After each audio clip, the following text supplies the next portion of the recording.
Very good evening to all of you.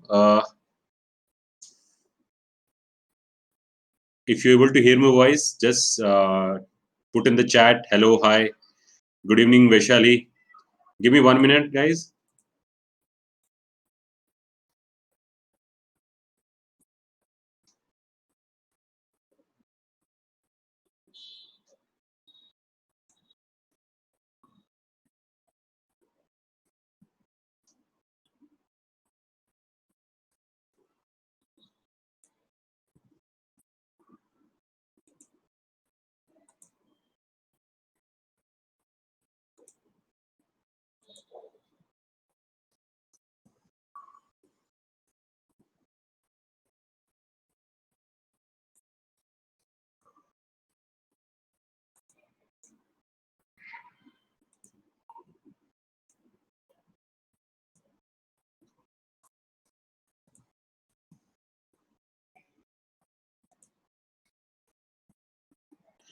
Good evening, Sapnil. Good evening, Dhruvesh. Good evening, Abdul. We'll start in 2-3 minutes.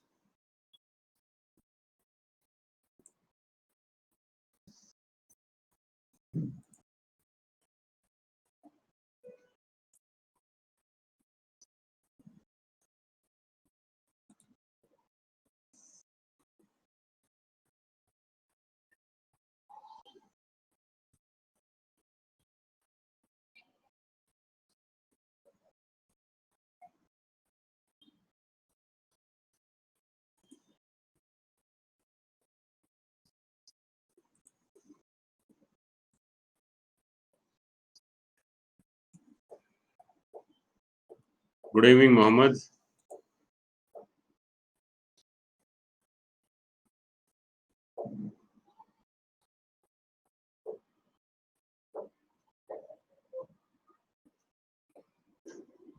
Good evening, Kawal. Good evening, Saurav.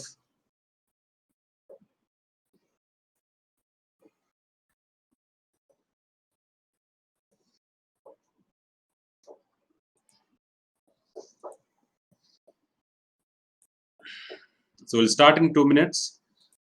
Today's guest is here. So we'll introduce the guest and then I'll take it forward.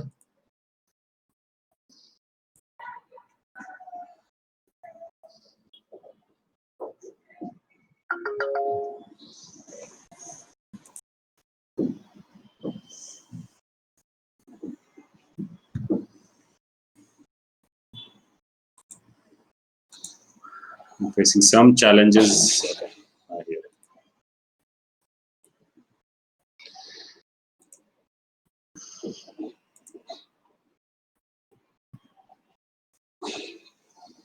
Good evening, Shraddha. Good evening, Arvind. Good evening, Shubhangi. Siddharth sir, if you're able to hear my voice, just if you can type yes or no in the chat.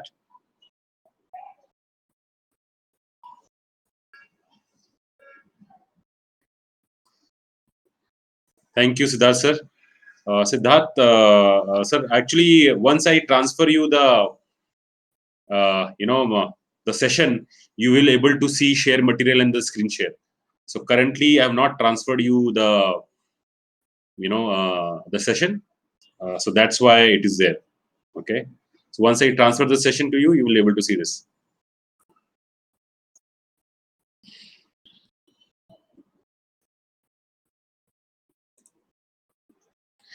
Great. So we'll start in 1 minute. We have already more than 25 people in the group. I think 22 have recently joined. So a very good evening to all of you. And I'd like to thank everyone who has come to this session. This session especially created for you guys, for all real estate entrepreneurs, students, civil engineer, architects. So this class is basically a master class where we invite dignitaries from real estate world, mentors, achievers from real estate world, and they share their knowledge to you. Okay. And I'm very sure, good evening, Prashant, and I'm very sure that today you will get a totally new perspective about the real estate sector. And I like to share, when I was talking to Siddharth sir about what his company is doing, what are the new thoughts he has for the company. I was totally amazed how an Indian developer can think global. We have seen very, very few people, doing global stuff. Okay, so the rest thing, of course, going to shared by Siddharth sir. Good evening, Nandan. Okay, so let's start today's class. So welcome you all again. So today we have a master class, and every Wednesday we'll try to have master class, and we'll like to invite people from across industry, especially from real estate, to share some wisdom with you. So today we have SIDDHARTH KOLTE sir. He's a Chief Executive Officer from Sugee Global Realty. And so I'll just give you a brief about SIDDHARTH sir. So SIDDHARTH sir is basically management graduate from Jamnalal Bajaj, which is very prestigious institute. And he's also done his bachelor in commerce from Sydenham, which is again a very prestigious institute. And he started his journey in finance field. So he worked in various companies, especially various real estate companies. And currently he's a chief executive officer in Sugee Group, which is a Mumbai-based real estate developers with international aims. And currently they are doing projects in Portugal. Yes, Portugal. And so today he's going to share us about how why the international market for real estate developers are very good, why we should look outside also, not only in India, and his perspective about the real estate market. So next 40 to 45 minutes, Siddharth sir will speak and share his wisdom. Any one of you have any questions, you can put in the chat, but I will request that once sir finishes the presentation, after that we'll have 5-10 minutes where you can ask questions.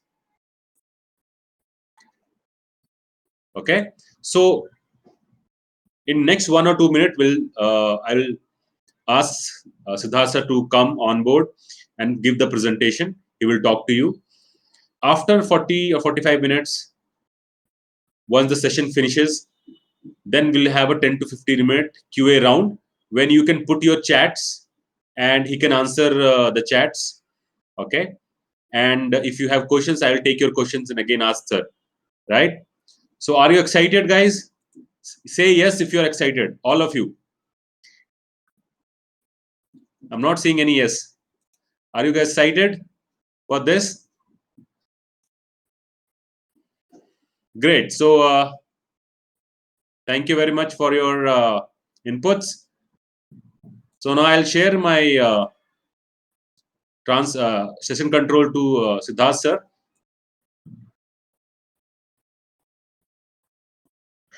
Siddharth sir, is on you.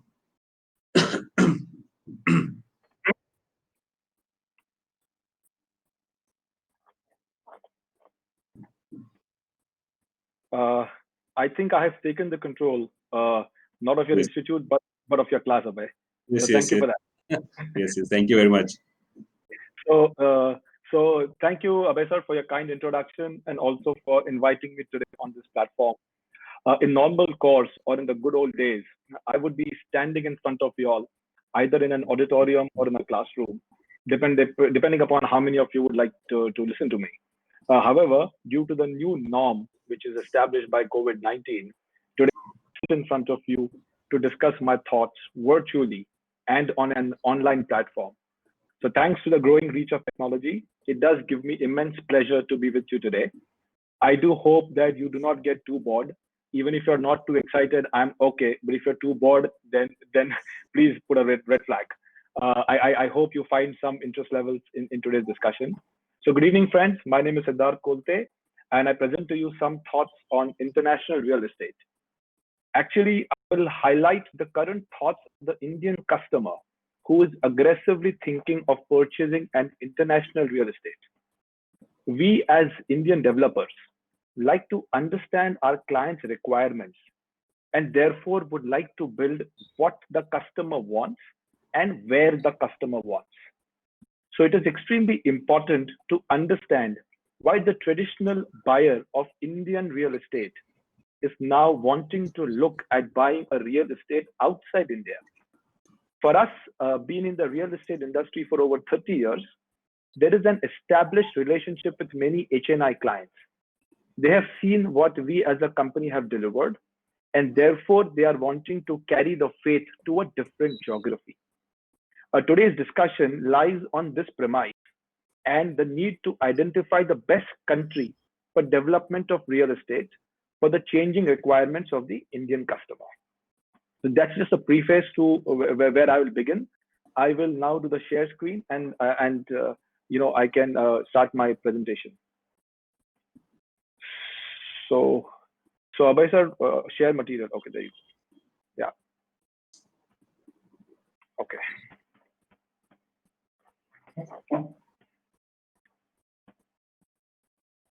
Okay. So is everyone okay? I mean, am I audible? I'm not very good with this technology. So Abhay sir, if I'm okay. Yeah, you're audible. Yes, pretty good. Okay. Yes. Thank you. So the presentation or the discussion for today is international real estate market, choice of country, and Indian developers' perspective. Let's get to the basics. There are many stakeholders in any real estate project, but some of the major ones include the customer, who is the buyer, a developer or a builder, who is the seller, a channel partner, who is an intermediary or a broker, financial institution or bank, which is a lender. They not only lend to a developer, they also lend to the buyer. A municipal corporation or a municipality, as we call it, who gives you permissions and approvals. A contractor who does the physical construction of the building. So there are many of us who are stakeholders. I am just naming a few of them. According to me, the most important stakeholder in any real estate project is the customer. A developer should create and deliver what the customer wants. That is a success mantra as what we have learned as a group over the last 30 years. And we believe that we should make and sell in any place where the customer is willing to buy. So I'm just making an analogy saying that we are geography agnostic. If the customer is willing to buy, we are willing to build. Where he wants to buy, we are going there to build. Why does a customer buy real estate? So let's understand this. So there is a sense of safety or security. We are Indian customers. We deal with things emotionally and then use logic. Real estate purchase, to my mind, is more of an emotional decision. It gives you a sense of safety and security. Inheritance for the next generation. It's the family tradition. If I buy a house, I want to give it to my child will give it to his child, and so on and so forth. So you're creating a house to stay for the generations to come. It is tangible. I can touch, I can look, I can feel my house. I feel happy. Grow your investment. It's a capital gain. Today, I buy an apartment for rupees 100. In the next 5 to 7 years, it will go up by 7%, 8%, 5% compounding. Maybe in 8 years, it will double. So my 100 will become 200. And therefore is my capital gain. My rental yields. If I have more than one apartment, I rent it out. I get rental income from my rent, which allows me to have a reasonable lifestyle and to meet my day-to-day expenses. So rental yield. Buyer, look at an international real estate. Now there are HNIs who have more than one house. If there is an HNI, a high net worth individual, he has one house, he has second house which he lends, he has a third house which he lends. This is in India. Now he's looking at outside India. So in finance, we call it the asset allocation strategy. In India, I may have multiple channels or multiple avenues to invest. Mutual funds, stock market, equity, fixed deposit, so on and so forth. But they are all in one basket, which is India. So asset allocation strategy is to move your some part of your investment or some part of your portfolio to a different country to benefit from the depreciation of the Indian rupee vis-a-vis the foreign exchange or foreign currency. Historically, over the last 30 to 40 years, it is seen that the rupee has depreciated by about 5 to 7% year on year to the US dollar. Now, if you look at the compounding effect, in 8.5 years, it actually becomes double. So depreciation, if I take out my money today from India at rupees 100, by end of the year, I can get back the money at 107, assuming a 7% rate of depreciation. Therefore, even if my capital hypothetically doesn't grow, even if I don't have a rental yield, I will have my money back at 107. So benefit from the depreciation of the rupee. To migrate for a better standard of living and a better life. If someone decides to go out of India to stay, it is for a better standard of living. Hassle-free travel without a visa or a visa on arrival through a very strong passport. So these are some of the reasons why an Indian buyer is now looking at purchasing a real estate asset outside India. I'll go to the next slide. Choosing the destination, the most crucial decision. So we have come to a stage in our discussion wherein we are now stating that the Indian consumer is wanting to look at an asset outside India. Where is the next question? So there are certain parameters, most important parameters, which anybody would consider, whether a buyer or a developer or a seller like me. And some of them I have noted down. Political stability. You don't want to go to a country which is war-torn. You don't want to a country which has got law and order problems. You want stability of the system. You want safety with low crimes. Most importantly, you want a growing economy or a stable currency and an economy, because therefore you find some level of stability and you find some avenues to channelize your income prospects. Top-notch physical infrastructure. Most of these HNIs most of us today, in fact, have enough access to technology and enough access to knowing what kind of infrastructure is outside India. Now, some of us are tired of the potholes. Some of us are tired of the gutters leaking. Some of us are tired of the traffic jams and so on and so forth. Therefore, top-notch physical infrastructure is also something which is a very important part to take a decision. What is healthcare and education? We have children. Children need education. They need good quality education. All of us, the middle class and the upper middle class, for primarily want the kids to go ahead in life through education. And therefore, you look at a country which offers high quality education. Healthcare. If you go and decide to live out of India, you need to start spending monies for your healthcare, and the insurance premiums are expensive outside. So you want to have a country to choose from which has got world-class public healthcare. Natural beauty. All of us want to go and see something which is usually appealing to the eyes. A few more options in terms of parameters. Employment opportunities. If we decide to go, we want to look for a job. We want to look for income stability. We want to meet the purchasing power parity of that particular country. And therefore, we want to look at opportunities which allow us to create employment for ourselves, either self-employment or through jobs. A stable currency. I just highlighted some time ago about the rupee being depreciating. You want to go to a country where when you get the money back, you get a higher return back. Even if you decide to stay there, the stability of the currency is of prime importance. Inflation levels under check, so it is not expensive for you to buy the same thing after the next year. Even if your income has not grown, your standard of living remains constant if your inflation levels are under control. Establish laws with strong legal system. At times, we are tired of the tariq pe tariq and tariq pe tariq. So tariq pe tariq is important, but if it becomes a habitual system, justice delayed is justice denied. That's what it is said. Therefore, you want to look at a country where the laws are rock solid, they are in a time-bound manner, and they are well established within the system. Clear taxation rules. Lots of international countries have taxes which range astronomically high from about 38% to about 52%. So the feeling is that I don't earn to pay, to the government. If I earn 100 rupees, if I'm going to pay 52 rupees to the government, am I working for myself or am I working for somebody else? Is a typical question which comes in anybody's mind. Therefore, taxation rules should be clear. Strong passport. I'm re-emphasizing the issue of a strong passport. Next slide.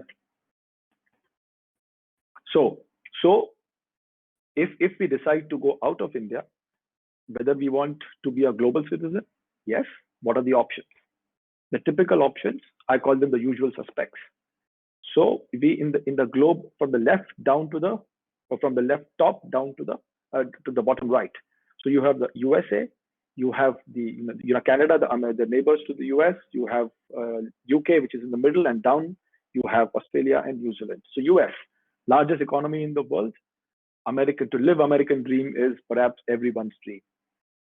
Canada, the next door neighbor of US, peaceful and welcoming country.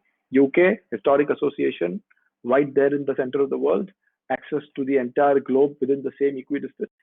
Very, very good for people having professional careers in finance, and therefore a good life. Australia and New Zealand, down south, but very peaceful countries, crime is under control, infrastructure is in place. Let's try and see a little bit of a comparison between the usual suspects. So this is with perspective, again, mind you, friends, this is with perspective to the mindset of the Indian real estate buyer who is looking to buy an asset outside India, and therefore he is comparing the usual suspects. So you have US, you have the UK, you have Canada, Australia, New Zealand. There are certain programs for investments, in these countries. Some of them are called investor visas, some of them are called golden visas, some of them are called investment programs. On the metrics on the left hand side, I have chalked out a few parameters, and these common parameters I have tried to try to compare with all the other countries. So if you see this highlighted point, it's not very cheap to go and leave your country. The price range varies astronomically. It ranges from 6.5, which is US, to about 25 or 26 crores, which is, sorry, there was something with the technology. I'm back on video, right? Abhay sir, am I back? Yeah, you're back. Yes, you're there. Okay. Am I going too fast? Am I going okay? No, that's perfectly fine. Yeah, perfectly fine. Yes. Okay. Thank you. Sorry. So investment options, the value of investments, it is ranging from 6.5 crores to about 26 crores rupees. US, the prime suspect, everyone wants to go. Very recently, I think in November 2019, before the COVID, the EB5 has gone up from 500,000 to 0.9 million, which is again a jump of about 80%. So two most important parameters: value, amount to invest, and the number of days of stay. Do you want to buy an asset to buy an asset? Do you want to look at an option because you want to have an asset allocation, or do you want to migrate? So two things become important: investment amount and the number of days of stay. So if you see here, I have tried to highlight and show you, again, there is a wide variation from about 40 days in a year in Australia to about minimum 3 out of 4 years in Canada. US is minimum 6 months. It's called the green card. And after that, you need to stay continuously for a period of time. So necessarily you become a non-resident Indian. Some people, so there's a timeline. So for the US, it seems to be having about 5 years of green card and another 7 to 8 years of a citizenship, which is a very long, tall task. So about 10, 12 years from the day you park your money. So that becomes really a long wait. Some of the countries do not provide citizenship like Australia. Some of the countries provide you a residency, a permanent residency, and they take you to a citizenship. So what do? So let's look at the European Union. What is the European Union? Look at the socio-economic and political facts. So advantage European Union. So European Union was actually born in about the European Union was born in a few years ago, but the euro as a currency was born in about 1998, 1999. So these all countries within Europe were divided geographically. There were entry barriers. There were separate currencies for every country. So, for example, Switzerland had Swiss francs. Spain had a peseto, and so on. Now they have one currency, which is called the euro currency. I remember this distinctly because when I was doing my management in my summer training in 1998, my project was a euro currency and its impact on Mercedes-Benz India Limited from the perspective of exports. So I had my summer trainings done in Pune, where Abhay sir and your entire team comes from, and it was an interesting experience because the euro currency was just getting formed, and everyone was grappling in terms of understanding the impact which it may have on their respective business models. So advantage European Union, back 28 member states, you have access to national healthcare, which is free in any 28 countries. Just you may be a citizen of country A, you can go and do your access, in country B. Subsidized free tertiary, let's say primary, pre-primary, primary education up to undergraduate level. In certain universities, also up to graduate level, along with scholarship benefits. So as an Indian, if I need to go to Europe and take a program, I need to pay 100 rupees. If I'm a European national, I need to pay 60. So they're 40% subsidized. So that becomes a very strong advantage. Absolutely enjoy travel free between the states. There is no barrier. There is no check post. You just have your passport and you just fly everywhere. Europe as a community is liberal towards all religions. They are rich in culture, heritage, history. We all know that. Abundant natural beauty. Europe is very scenic. Some of us have been to Europe. Most of us have seen Europe in the Bollywood movies, maybe on televisions, maybe on the net. Rolling hills, snow-clad mountains, forests, coastlines, beaches. It's all there within the European Union. Economic, euro. It's the second largest reserve currency in the world after the US dollar. Markets are financially well developed. There are no trade barriers. There is high level of transparency, low level of transaction cost, and very low interest rates. Very interestingly, the European banks are full of money. So therefore, liquidity and lending and transactions are very, very easily available and done. You can live, you can work, or you can study without any restrictions. Political reasons. Yes, they are all politically stable countries. All of them are democracies. There is no war or any untoward incidents as problems. There are no law and order situations. The political fraternity is stable and they complete their term more often than otherwise, which is the actual norm as far as European Union is concerned. So 180 countries plus. So if you have a European Union passport, irrespective of the country, as a thumb rule, about 180 countries in the world you are allowed to travel without a visa or visa on arrival. So that becomes very, very interesting. So is it a passport of one country? Is it a passport of 27 countries? That's the interesting question. So what does it take and what is at stake? Let's have a little comparison about the European options. So again, like in the previous slides, I have made a comparison. I've kept the matrix in such a manner that my left side is constant. My right hand side has changed. Spain, Cyprus, Netherlands, Ireland, Portugal.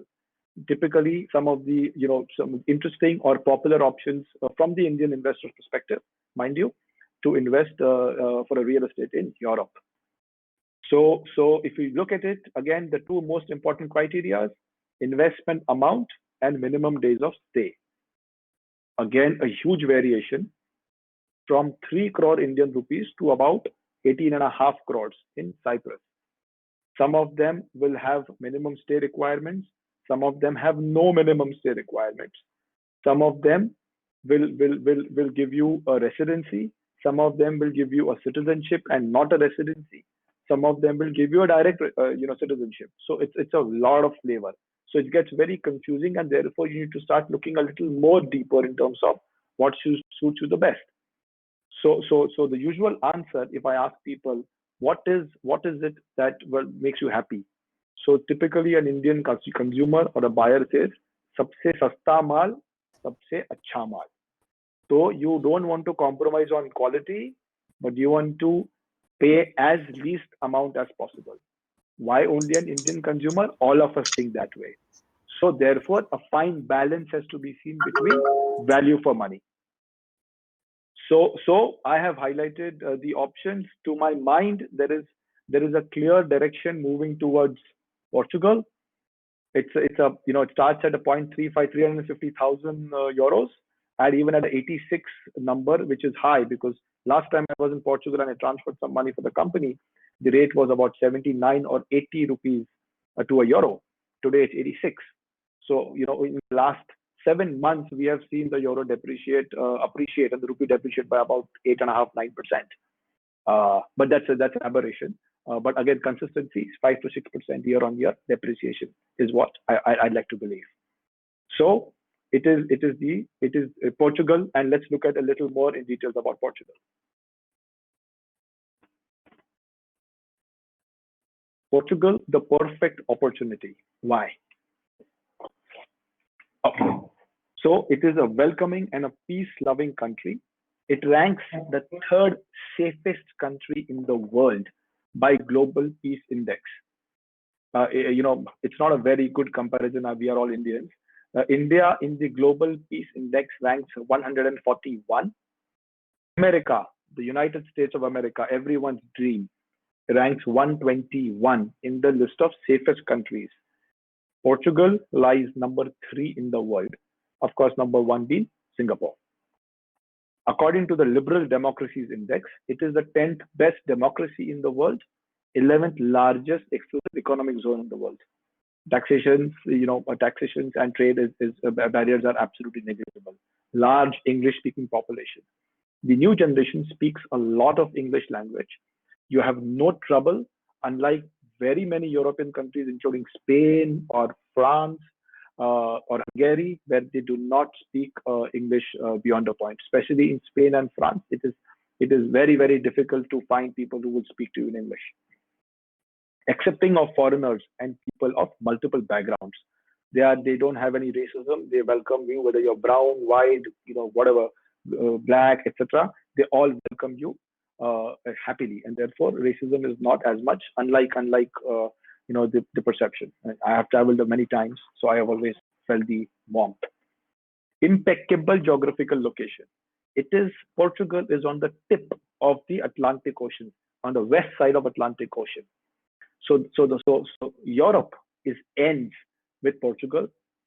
Portugal is on the tip of the Atlantic Ocean. It takes you less than 3 hours to fly to any part of Europe, less than 7 to 8 hours to be in any part of America, whether North America, even down south, Brazil, which was a Portuguese colony, Brazil, or Argentina, Chile, all these countries down, about 8 hours you're there. Middle East, Dubai, 7.5 hours flight. So from a geographical location perspective, where there is lots of trade and commerce and activity, I think Portugal is right there. Portugal's passport is ranked number 7 in the world. So there is a large immigration and agency called Henley and Partners. Every year on the 1st of January, they publish their index of passport, the top passports, and they give points on various parameters, including political stability, including quality of education, healthcare, and so on and so forth. Portugal has been ranked number 7 as the best passport in the world. It has access to 184 destinations around the world without a prior visa or even a visa on arrival. Education is free up to university level. Security, assistance, social subsidies, access to the country's free and healthcare service. All the citizens of Portugal get free public healthcare, especially in situations like the pandemic, which all of us are, unfortunately, dealing with, and the public infrastructure is, let's say, struggling to cope up with the splurge in the cases. The importance of public infrastructure cannot be more than cannot be realized in such times. So if you have a 5-star hospital, which is a public hospital, the municipal corporation hospital, you feel very happy to go there. It's free. The environment is welcoming. People, the doctors and nurses and staff are very going all out to help you. I just want to make this point that the public infrastructure, healthcare, education, which is free to the citizens and even to the residents, becomes very important. If you retire, after retirement, you're eligible for pension. If you start working after your retirement age, then the income on that piece of employment, you don't need to pay tax. So therefore, there are certain taxation benefits as well. Business, residency, stay investments across entire Europe. If I have a Portuguese passport, I can buy a villa in Switzerland. I can have a job in Paris, and I can do a vacation in Spain in 1 week. So I'm as good as a member of the 28 countries of the European Union. Economy sectors are booming. Startups. So Lisbon has got one of the most upcoming startups. Lisbon is the capital of Portugal. It has got 20% of the startups in IT and software. Education is picking up. Universities wherein international universities wherein you are getting people from across the world coming in. So education is picking up. Tourism is a very good activity. It's beautiful. It has got beaches. It has got among the top 10. So Algarve is one of the top 10 beaches in the world. Porto, which is another town which is on the sea. Porto is like Goa. It just looks like Goa. The Goa we have, I presume all of us should have been to Goa once till now. We have something called the port wine. So it's not the port wine, but it's the Porto wine. So we have just removed the O out of it. So it's called Porto. It's not Porto, it's Porto. So the port wine, which is the Goa wine, is come from Portugal, which is Porto. Lots of tourism, trading activities right on the coast. So if we have some Japanese cuisine, we have sushi, which is those those fish we just gulp it down with some sauce. All the fishing for the sushi from Japan is done here and exported every day. Agriculture, they have absolutely outstanding agriculture techniques and machineries.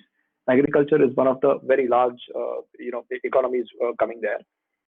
Fishing, batteries for electrical vehicles and power grids. So renewable energy. So Europe is very sensitive to renewable energy, to carbon credits, and therefore Portugal has taken a lead in renewable energy as far as solar is concerned.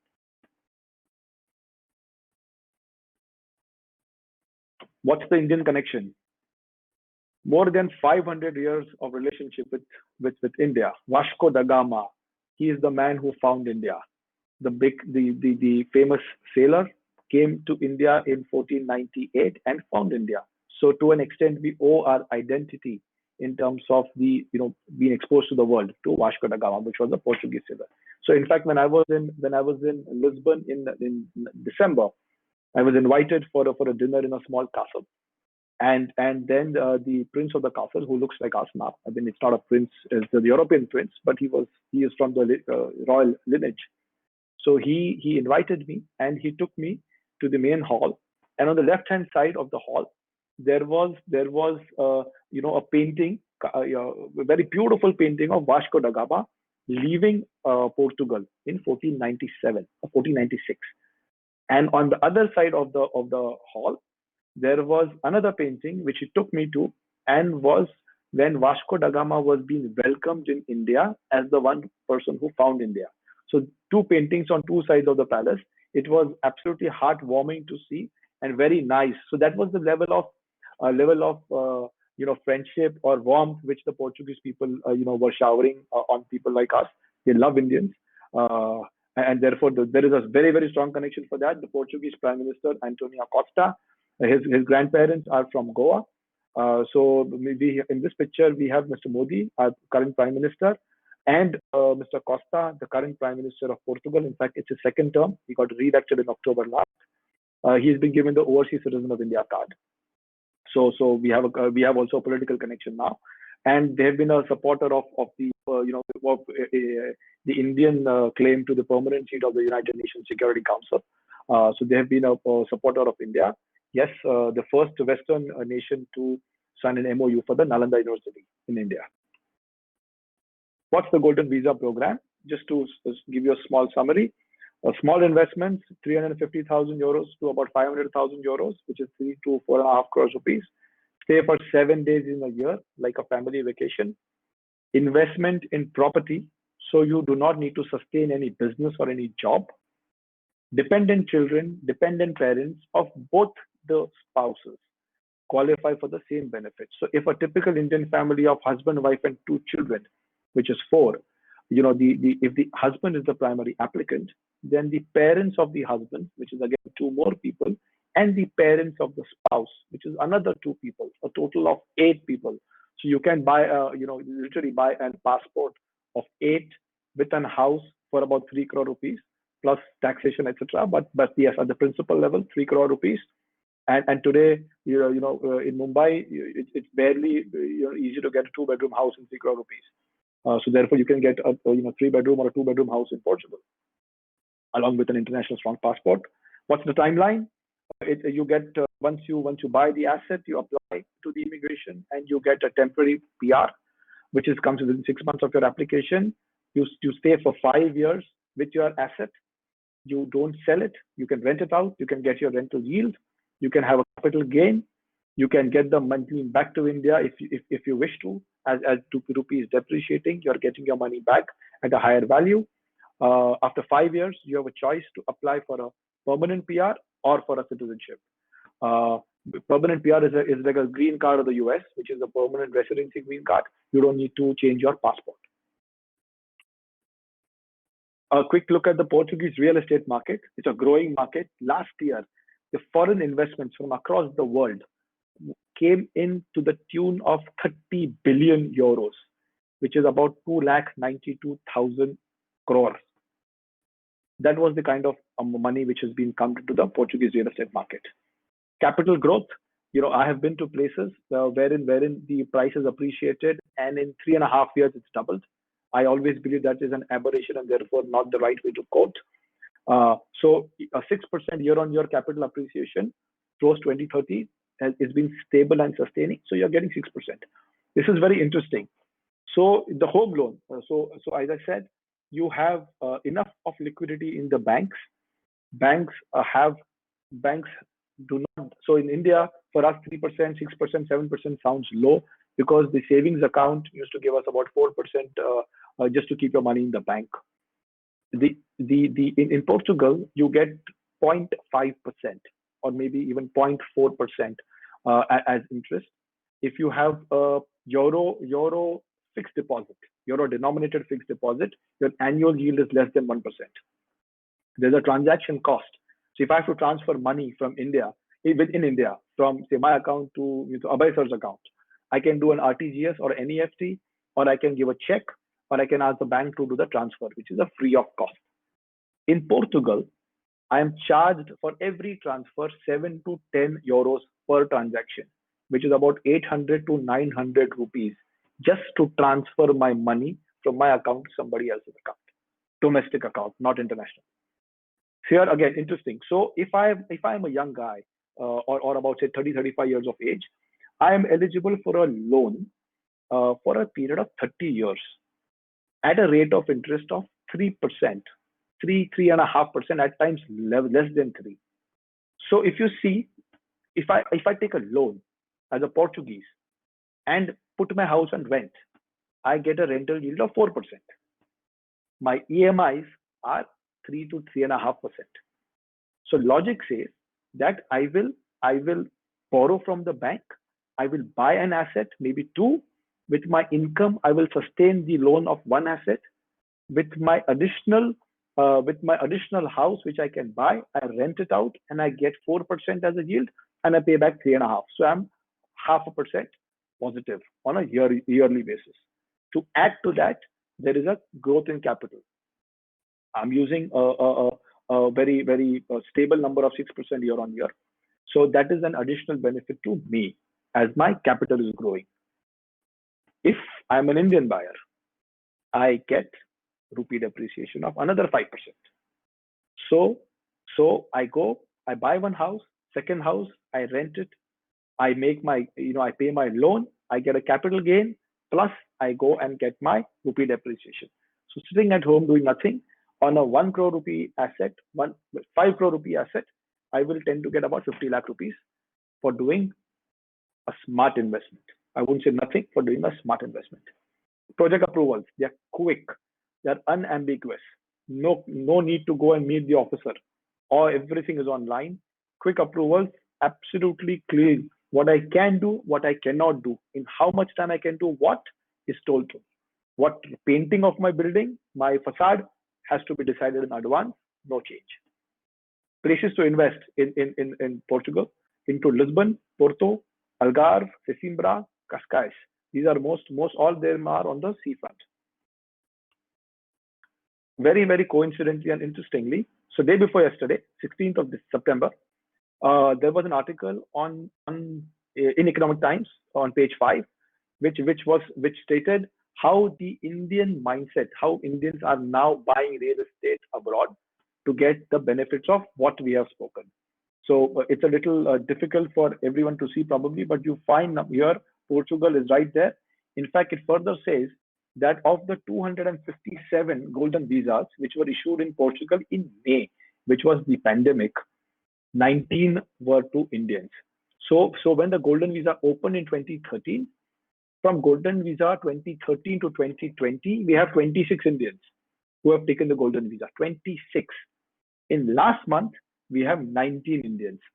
So you can imagine why and how fast the Indian people are started looking at buying an asset outside India and in Portugal. Just a little bit about my company. I'll make it quick and wrap up. So it's a brand. We are based out of Dadar, Shivaji Park. We have a few projects there. We have been here for the last 30 years. We probably are one of the few developers, maybe the only developer who has been awarded and rewarded by the government and the regulators for delivering the project before time with all the approvals. Since we have formed, it's about 5 million square feet in terms of projects which we have done and which is in the pipeline.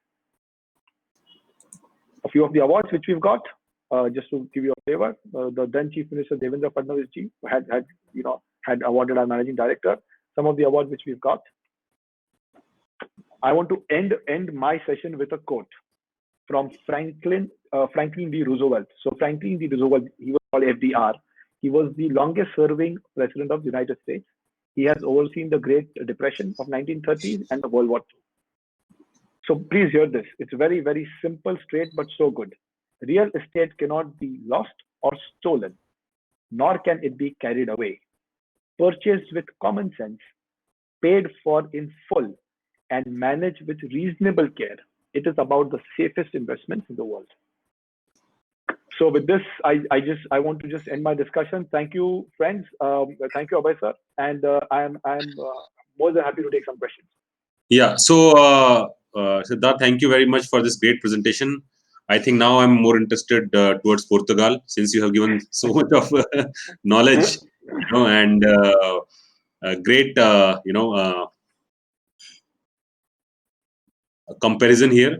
And this entire comparison was, I'm seeing it first time. I'm very sure lots of people will be seeing this first time. Okay. Just from the question from my side. So what kind of project your company is doing in Portugal? Like, you have already started working, or So yes, so we established our company in Portugal in about September 2019. We are currently doing 3 projects. All of them are in prime Lisbon. And the reason they are in Lisbon and not in a far off place is because I believe that preservation of capital for my investors is primary. And therefore, if you are in the prime heart of the city, you may not get a high yield, or may not get a high capital gain, but you will not lose money. And you will be able to sell your product or sell your apartment in less than 48 hours. So therefore, prime city, prime Lisbon, we are doing 3 projects. All of them are redevelopment. Sugee stands for redevelopment. We want to stick to the basics. So what? So I like to know what is like one project like. Like it's like 3 BHK multi-story apartment like India, or it's like a villa housing. What kind of project you are making? Like So we are generally? doing, so in a redevelopment, the land size is small, the floor plate is small, and it is prime city, which does not allow you to have a large podium or something. So it's a redevelopment project. Okay. We are doing, so we call it 1 BHK and 2 BHK in India. There it is called T1, T2. T1 is Okay. 1 bedroom apartment. So we are doing T1s. So in one project we are doing only T1s because it is a prime target for rental yield. We have somebody Okay. who is purchasing the entire building, and he wants to. It's a French fund, and these guys are Okay. going to send it on the rental yield. In another Okay. project, we are doing T1, T2, T3, T4s, basically looking at the Tagus River. So and how? So how? Most probably your focus will be also Portuguese people and also people from India. Like so, how you market your product? Like you focus So only so in yeah. mhm. Yeah. So marketing to a developer is delivering on time. Whatever marketing we do is just what we talk, but what others talk is important. So why we went to Portugal is because our investors, who we have delivered for the last few years, have become HNI investors, and they are getting out, and they told us, why don't you please develop? We trust you. Okay. So Okay. Okay. so therefore it is the faith which has taken us to Portugal. So basically, these are your investors, and they are saying that once you build, we will buy. So Generally, yeah, absolutely. So yeah. Portugal is internationally one of the prime targets for investors to buy a residency and real estate. So primarily it is from China, it's from Lebanon, it's from Brazil, it's from US. Now from US, because the people who have the green card in US and are been denied citizenship because of the Okay. change of rules with the Trump administration are now coming to Portugal, taking a Okay. passport of Portugal and going back to US with a European passport. So the next is little technical. So how you managing your construction? So you are outsource that construction, or you're sending your civil engineers? So how you managing the construction there? Because like Yeah. Yeah. So before the pandemic, we all used to travel there every month. About 15 days was Lisbon, 15 days was Mumbai. So that was a long, long travel, and for a long period of time. In those trips, we identified a construction company, and there they call a contractor as a builder. So we okay, have builders who are large entities who've been hired. We have engineers who've been hired there, and architects. So primarily engineer, architect, and a builder. These 3 people are Portuguese. The municipality only talks Portuguese as a language, and okay. therefore we don't understand that language. So we have created a team. We have an office. We have our Indian team who travels there, and we have a Portuguese team who's on our payroll. This will be my last question. Then I'll open to the audience. You can put your questions in chat so that I can ask sir about it. My question is, what is the main difference you have seen? Because you have seen an Indian development also and the Portuguese development also. What are the key things you have seen as a developer in these two markets? I think there is a lot so there is a lot of demand. You don't need to in Portugal. You don't need to sell your product. There is an Okay, inherent demand. So the Portuguese are not able to afford the prices which have now gone up because you have international investors who are looking at Portugal as a very hot destination. So it is demand. So you will be surprised in Portugal, in Lisbon, and even Porto, we don't get any office spaces. So okay, there is a queue. There is a line of investors waiting to access the to get an office on rent or on hire okay, or to buy. So there is okay. there is absolutely demand supply gap. Too much of demand, very less of supply. Very interesting place. Okay, so now I open this to all of you. Any questions? I have one very interesting question from an Indian mindset. Akhil Agarwal has asked, how much square foot property is available at 303 crore rupees in Portugal? So, like, So so Akhil, it really depends. If you understand the Mumbai market, so if you go to a Pali Hill, your per square feet rate is 1,20,000 rupees a square feet. So in a 1.2 crore rupees your investment, you will be able to buy 100 square feet, right? So it really depends upon which place you go.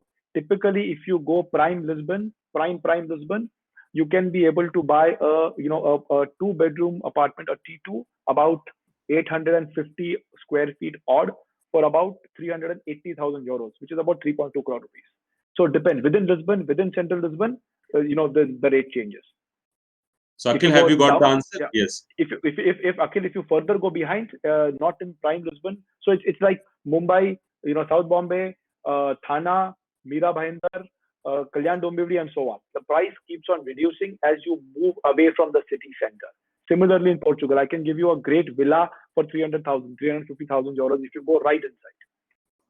Okay, so Akhil, I hope you have got your answer. So Milap Shah want to ask Milap, guys. Now you can put your questions. I request everyone. We have next 5 minutes, 5 to 6 minutes. We'll cover. I request you guys to put questions. And Milap want to speak. Kaval, yes, Kanwal, if you want.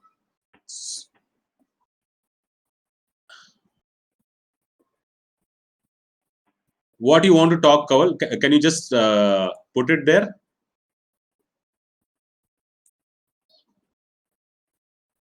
Okay. Kaval's doing a project in Ludhiana, Aero City, and markets are in Canada. Okay. Right. So he want to know that.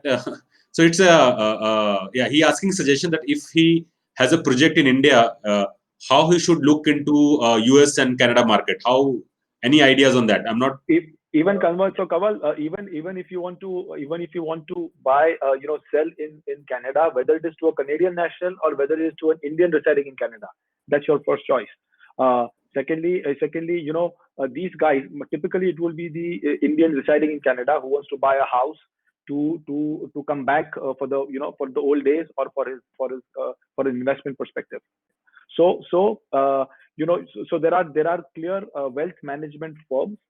There are these wealth management arms of international banks who do this activity as a full-time activity.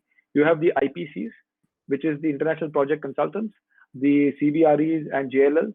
So they will also help you market your project. But please get your target segment clear in your mind. If it is the local person who is there, he may tell his brother, sister, uncle, auntie who is in Canada to fund him to buy this. Therefore, it really depends upon whom you're looking at here. But you have lots of options to market. So Kaval has asked your website link. So I think you can. SugeePortugal.com. I will send it. It's SUGEE Portugal. SugeePortugal.com. SugeePortugal.com. So I have a question from Milap. I want to ask that the main risk in the real estate development project in Portugal. So what is the main risk? Do you perceive any risk? So risk to whom? Risk to me, risk to the buyer. Yeah, risk for a developer. Risk for a developer. As a developer, so if you play well, you don't borrow money to go and invest somewhere, which is typically the problematic area in real estate. And Abhay knows it well because he's been a part of the RERA team in 2010. I've heard about Abhay even then. So you don't borrow money to invest. The risk starts increasing manifold if you don't have access to capital. One, your own capital, and secondly, if you don't have a good pipeline to sell. So what we did is first we identified our buyers. We got their international bank accounts opened. We got their permissions under LRS quota and transferred their money. And once we knew that the money is sitting in the bank account there, we started the project. So it was a little different way of looking at it. I don't want to risk my capital from India. Indian return on capital, the return on capital in India is very high. So I don't want to risk it. So I have ensured before starting that our set of buyers have their money there ready, and then we started. So therefore, to my mind, as Sugee, hopefully not too much of risk. As real estate developers, risk, well, get your location. Real estate is about location, and location. You get your location right. You have your basic capital, and you do basic things, which I started in the beginning of my presentation. Please build what somebody wants to buy. Please build where somebody wants to buy. If you follow those two basic principles, I think you're set. Okay, so one quick question. I think Dhruvesh, there's one person, Dhruvesh Pawar. He been to Azores. There is some place, Azores. Azores. So he been to this place. He's just asking what is real estate there? Like, I don't know. So I think Azores is again, Dhruvesh, is it more of a beach area? I think it's a beach area. So I haven't been to Azores. So yeah, there you go. So Durvesh, Yes, yes, yes. beach area. So Algarve, Porto, or Sisimbra, or a Cascais are all beach areas. They are outstanding there. I do not know about Azores, so I will not, just blindly shoot dark. But if it is on the beach and if it is reasonably developed, Azores is a little far away. Definitely not in the prime two cities. So I guess the real estate upside in Portugal, there is an upside. How much is the upside depends upon location. Azora should not be a bad idea. I will look at this, Durvesh, and I'll come back to you. Sure. One question again from Milap. He asked also as the risk of investor. So what if I'm investing 3 crore rupees, what is my risk? Is there any risk or anything like, since we have So talked everything good about it? Yeah. sure. So your investor. So just to answer Milap's question, you transfer your money outside India under your LRS quota. LRS is the liberalized remittance scheme by Reserve Bank of India, allows a PAN card holder to transfer a US annual limit of US dollars 250,000 or equivalent foreign exchange currency outside India without any questions. So you transfer your money and you invest your money where you see a asset coming in your hands. The risk, to my mind, would be an Indian investor like Melap taking out his money for the sake of a residency program, investing in a developer who is a Chinese or a Russian, and there is a big gap of connect. So therefore, that could be a little risky. But the laws in Portugal are so strong. So there is something called Civil Rule 442. Under Civil Rule 442, if I take money from Milap and if I don't deliver in the time which I've promised under my CPCV, which is my basic agreement to sale, I am liable to pay him double the money from the first day of default. So as a developer, I risk a lot. The investor's risk is much less. I have a lot of risk. So laws are very, very good. So this is one of the IRF students is asked, what is the scope of real estate business in Portugal? It means like, can real estate people who are from India, they can go to Portugal and do some real estate business or some work there, or is just See, if you have to be licensed in Portugal by the municipality. So there is a lot of scope. If somebody wants to go and take up a job there may be certain basic challenges, which is learning the language, going to the regulator and getting a license, and then starting work. But something which are license free, for example, brokerage, develop as a developer, I don't need to have a license or learn Portuguese. I just need to put the money. So as a developer or as a channel partner, it's much more easier to work in real estate coming from an Indian background. okay? Okay. One more question from Sachin Rai. Sir, what have you learned from international experience which you like to share and want to apply in India? Like anything you have shared there which you like to share with the team and you want that Indians should also learn from that. Sachin Rai. So Sachin, I really like the transparency and the lack of so the municipality should be a support system. The public infrastructure should support your business, not squeeze your business or tamper your business. What I have seen in so many of my trips, but not only Portugal but outside India, I think laws and rules are very precisely set. There is no ambiguity. There is no interpretation issue. So it is very clean and black and white.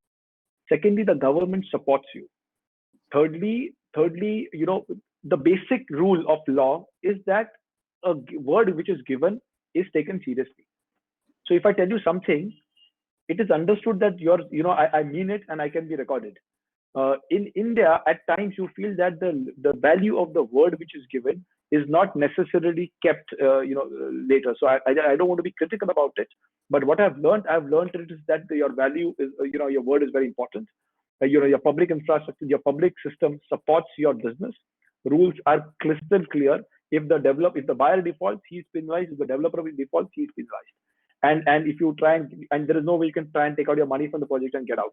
So your capital is important before the lending institution will put their money. Great. So I'll take one or two more questions, then I'll finish it. Any more questions? One more question and then finish. It is already 8:30. Swapnil has asked, what is the main key in real estate business?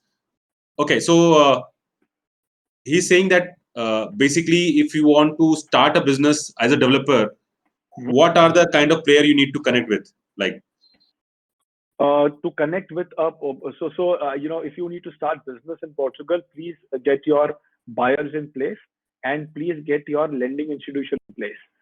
The loans to developers there comes at a rate of interest of about 3 to 3.5%, just like the home loan. And therefore, in India, we go to NBFCs, we are charged 16 to 18%. There it is 3.5%. There is a problem of plenty. There's too much of money in the system. They are finding the right people to lend. You go there, you create your niche. Deliver in the first project, deliver in the second project. People are watching you. The buyers are watching you. The banks are watching you. The municipality is watching you. Once you start delivering, it's on autopilot. You will start getting liquidity from banks. You will start selling your project as it is launched, and therefore you will be in a cash positive and cash flow positive situation. great. This is one question about from my side.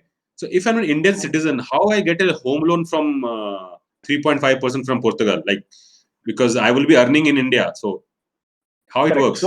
So I'll tell you. So therefore, if you have to buy an asset, let's assume for a minute that you are a HNI investor and you want to put in your monies to get your golden visa for a property worth 500,000 euros. So you need to put your 500,000 euros and you like a property which is 1 million euros. Correct. Okay. Okay. Now, unless you get your 500,000, your golden visa doesn't come in because you're an Okay. international investor. Okay. Therefore, you put your 500,000 in a property worth 1 million, and the banks will fund you the remaining 500,000 as a 50-50 ratio. Okay. 50/50 ratio. Okay. Okay. So you get that. From the rental yield, there will be a cash flow, which will be the rental yield will be charged to the bank. The bank will first take away your money, which is available from the Portuguese tax system. So Okay. your money on India may not be dependent on your loan taking Okay. ability. Okay. What you earn in Okay. Portugal will be important. Okay. Okay. Great. So I think it was a great session, Siddharth sir. We really appreciate your time, and I think lots of people have opened their eyes towards international market, because I think in my last 10-15 years, I have really seen any uh, Indian real estate developer developing other than Dubai. I have seen a couple of people developing in Dubai, but not in Europe. Do you have any other developers who are developing in Europe? Any information on that? So to our mind, we are one of the first developers in Portugal. Yes. Europe, I'm sure they would be, because the prime targets in Europe, London or United Kingdom Yeah. and Europe, and Yeah. you had the Lodas who had been there, you had Yeah. your Sheikhs who had been there. So there have been some larger groups which have gone. Not we are a small group, but to my mind, not too many players are there. We have an office in Dubai, but we don't construct Okay. in Dubai. We Okay. don't. Okay. So Dubai is a great sales office. It is a difficult real estate business to understand in Dubai. So therefore, we don't invest or we don't play in something which we don't understand. We like to understand and do a lot of research. And once we do that, we get our financial closure in place. And once the financial closure is in place, then we will take our steps to start the business. So thank you, Siddharth sir. I think everybody is saying thanks. So thank you guys to be here, and I wish you all the best. I wish your company to have a great success in Portugal. Thank you very much from IRF students, from the faculty members, and I will love to see you again once you have some more stories to share. Okay, so Thank thank you you. very much, sir. Thank you Thank you, very Abhay much. sir. Take care. It's Good been my night. pleasure. Thank you, Yeah. everyone. Thank you for bearing with me. And if I'm able to add something, I'm more than happy. This is a successful session as far as I am concerned. Thank you for your support. Abhay sir, thank you very much once again for Thank your you very support. much. Thank you very much, sir. Thank you. Yes. Bye-bye. You can close. Bye-bye. Yes. Thank you very much. Bye bye. Thank you.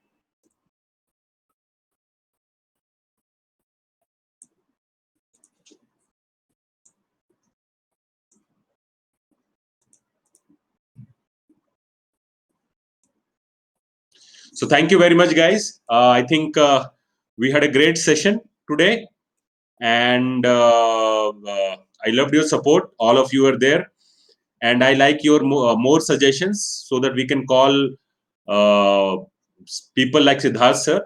Next week, will be taking one more guest from Dubai, most probably Dubai. He's a facility manager. He's working as a facility manager. So we're going to talk about how to manage facility, what are the opportunities in Dubai, So let's see if we can able to materialize. And every Wednesday, we'll like to have CEOs, director coming here and talking to you guys. Okay. So thank you very much for your time. We'll see you soon. Bye bye. Take care. Good night. Arvind has asked a question. Organization of the state and political situation of the country challenge related to financial. Okay. So Arvind, you are little late. We have closed the session, but I think yeah, Siddharth was the right person to ask. So no worries about it. So we'll see you soon. Bye bye. Take care.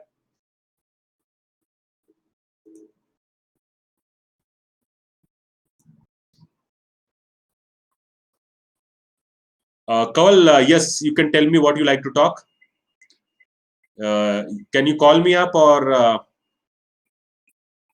on WhatsApp, or you would like to talk on this only? I will call you. No problem, Kaval. You can call me up and we'll discuss. You have my WhatsApp number. Thank you very much. Take care. Bye bye.